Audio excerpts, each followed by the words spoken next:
Prostitution का बदलता स्वरूप, या ये कह लो कि वेश्यावृत्ति, ये नाम जैसे ही हमारे कानों में पड़ता है एक पिक्चर से दिमाग में क्रिएट होकर सामने आती है।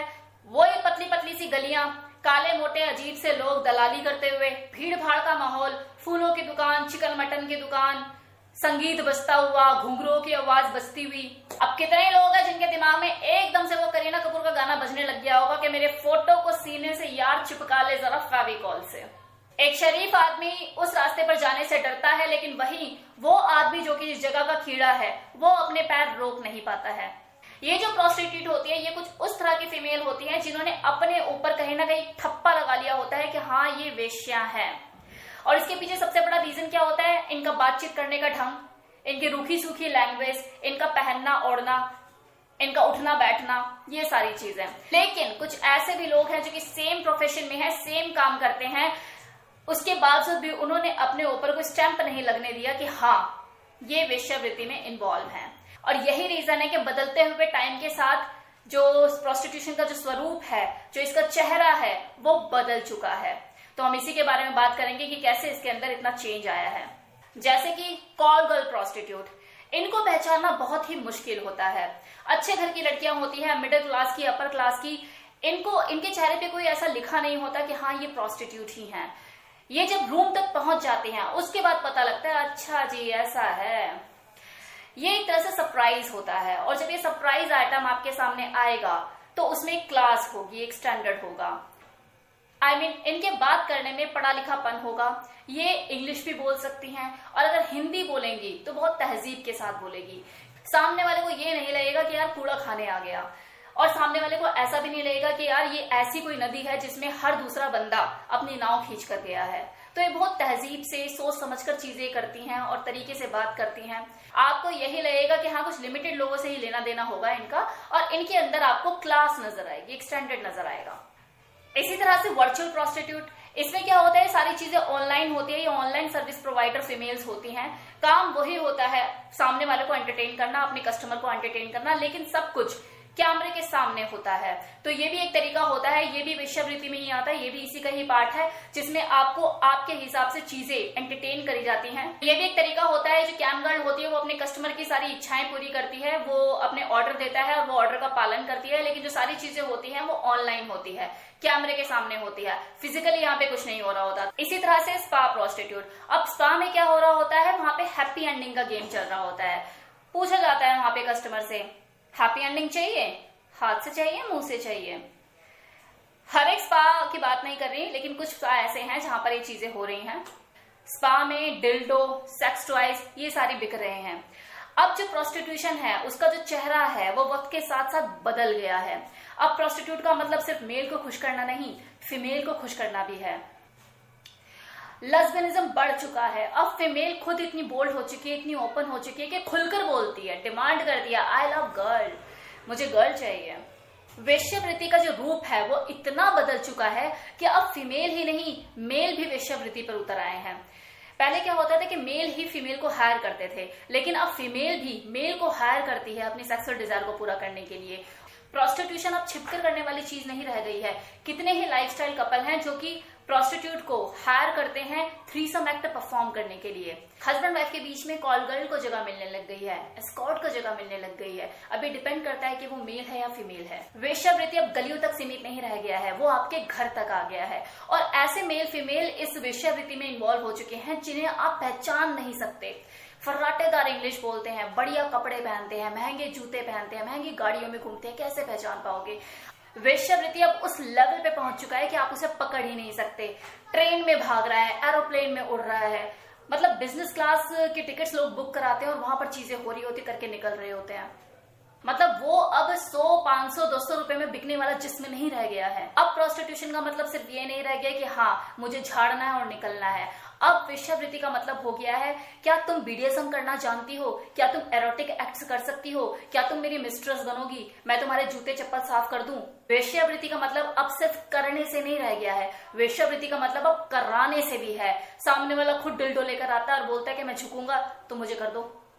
ये चीज lower class, middle class, upper class सब जगह घुस चुकी है, आपके मोहल्ले तक आ चुकी है। कितनी औरतें ऐसी होती हैं जो कि जिनकी सेक्सुअल डिजायर बहुत ज्यादा होती है या फिर उन्हें पैसे की रिक्वायरमेंट बहुत ज्यादा होती है, वो अपने आस पड़ोस में इन काम को कर रही होती हैं। आपको सोसाइटी में ऐसे कुछ फ्लैट भी देखने को मिल जाएंगे जो कि बदनाम है, जहाँ पे लड़कियां रहती हैं और वहां पर रोज नए नए चेहरों का आना जाना लगा रहता है। प्रोस्टिट्यूट आज की डेट में सर्विसेज पर अवेलेबल है। तुम्हें मूवी देखने जानी है, अच्छा नया शहर है तुम्हारे लिए, कोई है नहीं तुम्हारे साथ पार्टनर, चलो मैं चलती हूँ ना तुम्हारे साथ मूवी देखने के लिए, ये मेरा चार्ज है। अच्छा लॉन्ग ड्राइव पे जाना है आपको, बोर हो रहे हो, सुख दुख की बातें करनी है, गर्लफ्रेंड बहुत दूर रहती है, मैं बनूंगी ना तुम्हारी गर्लफ्रेंड, चलो मेरे साथ, ये मेरा चार्ज है। तो ऐसी भी लड़कियां अवेलेबल हैं जिन्हें सिर्फ पैसों से मतलब होता है और उन्हें बस इससे मतलब होता है कि उनकी जरूरतें कहाँ से पूरी हो रही है, उनके पैसे की रिक्वायरमेंट कहाँ से पूरी हो रही है। 10 बॉयफ्रेंड पाल रखे होते हैं उन्होंने, कोई एक दूर का होता है शहर का जो कि महीने में एक बार ही आता है, तो कोई इंटरनेट पे मजे लेता है लेकिन हाँ पैसे टाइम से भेजता रहता है, तो कोई अपने ही शहर का होता है थोड़ा सा दूर रहता है लेकिन हाँ हफ्ते में 1 या 2 बार मिल लेता है, तो कोई अपने गली मोहल्ले का ही होता है जो उसे रोज मिल लेता है, तो उसकी अपनी फिजिकल और अपनी फाइनेंशियल दोनों तरह की जरूरतें पूरी हो रही होती हैं। तो वो लड़की सबकी सोना है, सबकी बेबी है, सबकी जानू है और उस लड़की की खुद के 10 जानू है। अब कुछ प्रोस्टिट्यूट ऐसी होती हैं जो कि व्हाइट कॉलर सोफिस्टिकेटेड प्रोस्टिट्यूट में गिनी जाती हैं, आई मीन जो कि ऑफिसेज में काम करती हैं, कॉर्पोरेट्स में काम करती हैं। मैं सभी की बात नहीं कर रही, लेकिन हाँ कुछ फीमेल ऐसी होती हैं जो जिन्हें अपनी ग्रोथ की चाह होती है, जल्दी आगे बढ़ने की चाह होती है, जिनमें सब्र नहीं होता और वो जल्दी ग्रोथ पाने के लिए अपने बॉस को खुश करने लग जाते हैं। लोग बोलते भी हैं, आपने लोगों को बोलते हुए सुना भी होगा, क्या है इसमें, क्या टैलेंट है, सोकर आगे बढ़ी है, सुना होगा आपने लोगों को बोलते हुए। इनफैक्ट फिल्मों में तो ये आम है और भी ऐसे ऑफिसेस कॉर्पोरेट होते हैं बड़े बड़े जहां पर ये चीजें होती हैं। ये जो चीज होती है ना कि यार क्या है, सोकर ही आगे बढ़ी है, जो चीजें होती हैं सिर्फ ऐसे नहीं बोली जा रही होती, सिर्फ ये नहीं होता कि बोलने के लिए बोली जा रही है, सरासर झूठ है और उसे फैलाया जा रहा है। इस बड़े से झूठे में थोड़ा सा सच भी शामिल होता है। मैं सभी फीमेल्स की बात नहीं कर रही, लेकिन हाँ कुछ फीमेल ऐसी होती हैं जो इस तरह के काम करती हैं और उन्हीं की वजह से क्या होता है कि वो फीमेल जो कि अपने बलबूते पे आगे बढ़ती है, अपने टैलेंट की वजह से आगे बढ़ती है, वो भी कहीं ना कहीं क्वेश्चन मार्क की घेरे में आ जाती है। बीतते हुए वक्त के साथ लोगों की सोच बदल चुकी है, लोगों के फन करने का तरीका, सेक्स करने का तरीका, उनकी फैंटेसी, उनकी सेक्सुअल डिजायर, ये सब चीजों में बदलाव आ चुका है।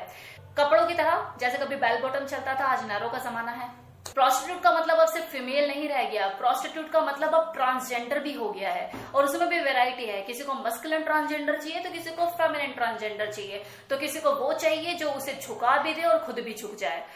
तो मतलब वही है ना, मुझे मेल ला के दो, मुझे फीमेल ला के दो, मुझे शिमिल ला के दो, उडलियो उडलियो।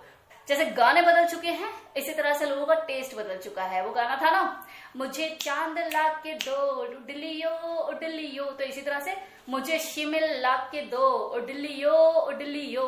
तो कहने का मतलब है कि वो ट्रांसजेंडर जो कि लोगों को गंद लगता था, जिसके बारे में सोचते ही दिमाग में नफरत आ जाती थी और हिचक होती थी, आज की डेट में अगर वो ट्रांसजेंडर वेल मैनर्ड है, वेल ग्रूम्ड है, एजुकेटेड है, बॉडी शॉडी बनी हुई है, गुड लुकिंग दिखता है, तो कोई दिक्कत नहीं है। अगर आप उसके स्टेटस से मैच करते हैं तो हजारों में जा रहा है वो ट्रांसजेंडर उसके साथ।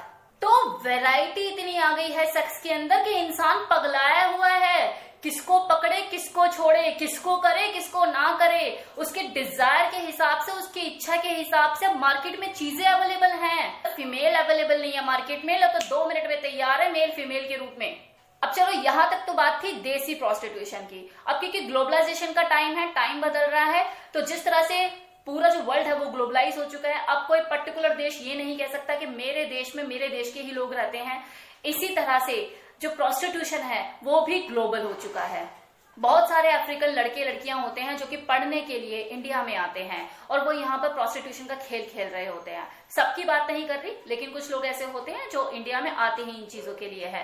अब नस्ल के हिसाब से चीजें होने लग गई हैं, काले गोरे का खेल चलने लग गया है, मुझे काला चाहिए, मुझे गोरा चाहिए, मुझे ब्राउन चाहिए, तो ये चीजें हो गई हैं। इनका अपना अलग अट्रैक्शन है। हर एक कंट्री के हिसाब से अलग अलग तरह के फिजिकल स्ट्रक्चर होते हैं, तो ये भी एक तरह का अट्रैक्शन है, ये भी एक सेक्स अपील होती है। जैसे बहुत ही ज्यादा फेमस है, अगर अफ्रीकन मेल की बात करें तो उसमें बीबीसी, और अगर फीमेल की बात करें तो उसमें बिग बट और बूब्स। इंडिया में तो ये नस्ल पैदा ही नहीं होती। इंडिया क्या, दुनिया भर में इस अफ्रीकन फीमेल्स की जो फिजिकल स्ट्रक्चर है इसका क्रेज है। बिग बट, बिग बूब्स और वेस्ट बिल्कुल स्लिम। इंडिया में तो जो फीमेल्स होती है ऊपर से नीचे तक बराबर ही होती हैं। कितनी लड़कियां जिम में जाकर इस तरह की फिगर पाने के लिए जिम तोड़ती हैं। वैरायटी की बात करें तो आजकल वैरायटी में अमेरिकन लोग कैसे करते हैं, कितने गोरे होते हैं, कितने गुलाबी होते हैं, जानना है लोगों को, देखना है उसे ट्राई करके। तो ये चीजें आ गई हैं। मतलब गोरा है तो कितना गोरा है, कितना गुलाबी है, काला है तो कितना काला है। काला मतलब काला शक, काला मेरा काला है सरदार। तो वो वाली चीजें आ गई हैं। वैरायटी का टाइम आ गया है, टेस्ट का टाइम आ गया है, और मार्केट में चीजें अवेलेबल हैं। टेस्ट के हिसाब से, फैसिलिटी के हिसाब से, एजुकेशन के हिसाब से, स्टेटस के हिसाब से, गुड लुक्स के हिसाब से, पर्सनालिटी के हिसाब से। मोटी चाहिए, पतली चाहिए, नाटी चाहिए, लंबी चाहिए, गोरी चाहिए, काली चाहिए, एवरीथिंग इज अवेलेबल। दुनिया ग्लोबल हो चुकी है, प्रोस्टिट्यूशन भी ग्लोबल हो चुका है, अपनी बाउंड्री तोड़ चुका है प्रोस्टिट्यूशन। एक देश से दूसरे देश में चला गया है प्रोस्टिट्यूशन, दूसरे देश से अपने देश में आ चुका है प्रोस्टिट्यूशन, ट्रैवल कर रहा है प्रोस्टिट्यूशन, भाग रहा है, उड़ रहा है।